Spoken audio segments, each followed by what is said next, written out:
ایک بہت ہی خوبصورت مسلمان خاتون تھی جو اپنے بیٹے کو پاس کے مدرسے میں اردو سیکھنے کے لیے بھرتی کروا آئی۔ اردو پڑھانے والا مولانا اس عورت کی خوبصورتی کے بارے میں جانتا تھا۔ چھٹی کے وقت مولانا نے اس کے بیٹے سے کہا، اپنی امی کو میرا سلام کہنا۔ بیٹے نے آ کر ماں کو کہہ دیا کہ مولانا صاحب نے آپ کو سلام بھیجا ہے۔ خاتون نے بھی بیٹے کے ہاتھوں سلام کا جواب سلام بھیج کر دے دیا۔ یہ سلسلہ ہفتے بھر چلا۔ خاتون نے شوہر سے مشورہ کیا اور اگلے دن بیٹے سے مولانا کو کہلوایا کہ امی نے شام کو گھر پر بلایا ہے۔ مولانا خوش۔ 3 دن سے نہایا نہیں تھا، باسی شیروانی کو استری کروایا، خوشبو مارا اور پہنچ گیا اس عورت کے گھر۔ خاتون نے پہلے آؤ بخت کی چائے ناشتہ کروایا، پھر بیٹے کی تعلیم کے بارے میں معلومات لی۔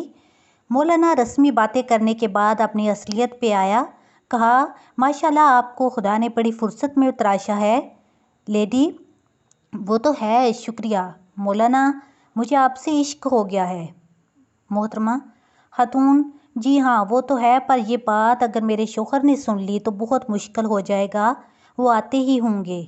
آپ اب جائیے، کل شام کو پھر آئیے گا، تب بات کریں گے، میں انتظار کروں گی۔ مولانا چلنے ہی لگے تھے کہ باہر سے اس خاتون کے شوہر کی آواز آئی، کون گھر میں گھسا ہے حرام خور؟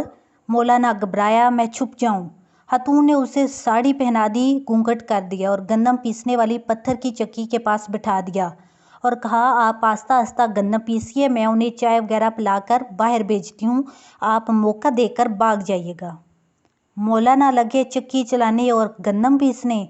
شوہر داخل ہوئے اور پوچھا کہ یہ کون عورت ہے؟ خاتون، پڑوس میں نئے کرایہ دار آئے ہیں، ان کی بیوی ہے، گندم پیسنے آئی ہیں۔ شوہر اور بیوی بہت دیر تک ہنسی مذاق اور باتیں کرتے رہے۔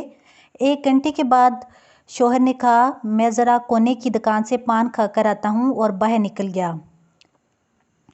1 گھنٹے تک گندم پیستے پیستے پسینے میں شرابور مولانا نے ساڑی اتار کے پھینکی اور آنن فانن وہاں سے سرپٹ بھاگ گئے۔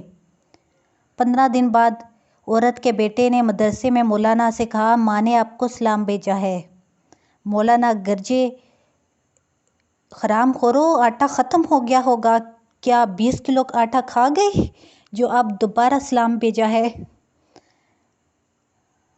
امید ہے آپ کو سٹوری بہت مزاحیہ لگی ہوگی، اگر لگی ہے تو پلیز لائک اور کمنٹ ضرور کیجیے گا، اور ساتھ ہی میرے چینل کو سبسکرائب کیجیے۔ Thank you.